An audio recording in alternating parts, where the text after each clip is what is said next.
Why is survival alone not enough for the human spirit? Why do we constantly seek and create profound beauty? When we trace the oldest traces of humanity, a surprising and profound scene always emerges before our eyes. Even in times when survival was a daily struggle, humans left paintings on cave walls and carved patterns. These artistic acts continued despite providing no direct help for physical survival or biological necessity. In ancient Greece, humanity pursued ideal beauty through the mathematical principles of proportion and harmony. During the Middle Ages, beauty evolved as a way to express divinity and the sacredness of human faith. By the Renaissance, humans began to perceive themselves as the most beautiful of all living beings in existence. Art and architecture were then restructured around human-centered aesthetics and rigorous anatomical precision.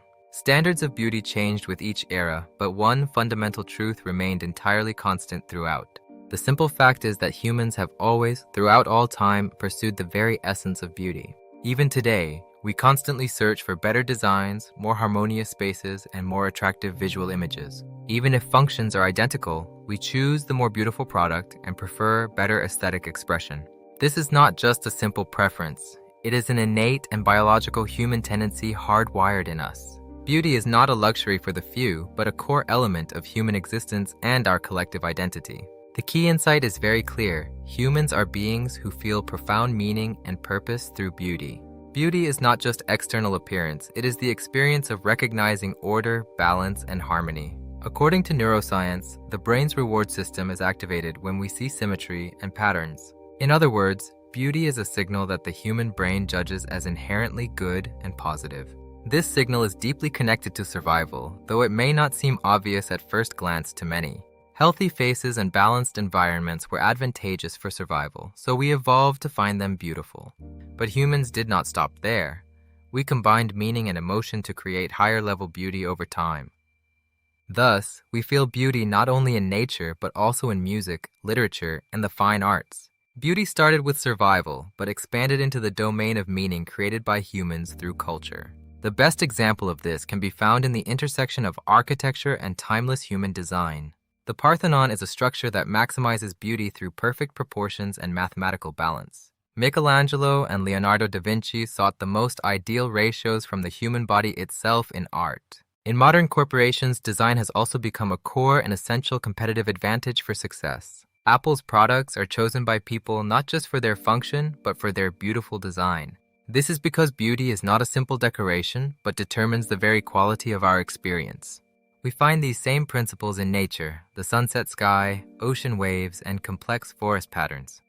All of these provide humans with a deep sense of stability, peace, and emotional resonance. This is because humans evolved to recognize the order of nature as something profoundly beautiful. The core message is now clear.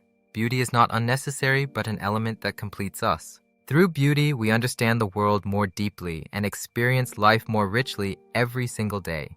Removing beauty from life is not just removing decoration, but losing the meaning itself forever. The important thing is to go beyond consuming beauty and to start creating it ourselves now. Organizing a small space or writing a more beautiful sentence are all valid practices of beauty. Organizing the hours of your day more harmoniously is also a practice of living beautifully always. The change you will gain through this story is clear. You will no longer seek only function. You become a person who seeks meaning, a person who creates beauty instead of just consuming. You become a person who turns daily life into art instead of just repeating the same routine.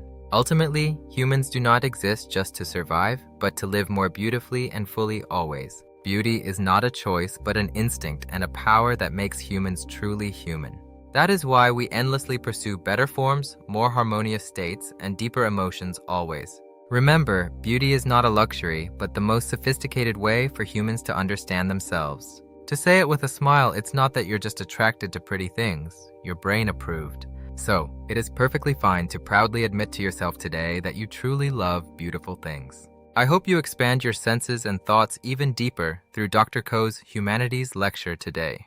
Please subscribe and like to help me nourish your soul for a long time.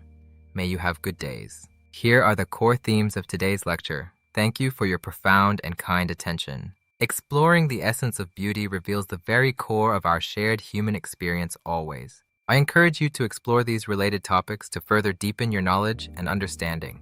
From the neural pathways of our brains to the products we choose, beauty is everywhere. The intersection of art and philosophy provides a roadmap to our inner and most beautiful selves. For inquiries or further collaboration, please contact me at Kojongmoon Co. Email k9039198@gmail.com.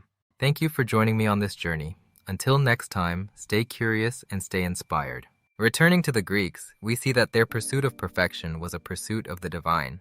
The Enlightenment brought reason, but it also brought a systematic study of the sublime always. Philosophers like Kant argued that our judgment of beauty is universal yet deeply personal. In the Victorian era, beauty was often synonymous with ornamentation and social status in society. The Industrial Revolution challenged beauty with utility, leading to a new design tension for us. The arts and crafts movement sought to bring back the soul of craftsmanship in a machine age. Bauhaus taught us that form follows function, yet form itself can be a type of pure art. Mid-century modernism refined our homes, proving that simplicity is the ultimate sophistication. Today, we find beauty in the pixels of our screens and the interfaces of our software daily. Artificial intelligence is now learning our patterns of beauty, creating its own complex visions. What does the future hold for human aesthetics? It will be a fusion of nature and technology. Despite cultural differences, the core reaction to harmony remains a universal human trait, always. We must also consider the ethics of beauty, finding the beautiful in the good and true, always. There is even beauty in failure and imperfection, as the Japanese art of kintsugi shows us. In conclusion, beauty is the language our souls speak to understand the cosmos and ourselves. Let us keep this flame alive in everything we do, from the mundane to the extraordinary always. Our greatest achievements were born from a deep desire to make the world more beautiful. Walk in beauty, think in beauty, and live in beauty. It is your ultimate human right. I am Dr. James Ko. Thank you for taking this journey with me today. Be well and farewell.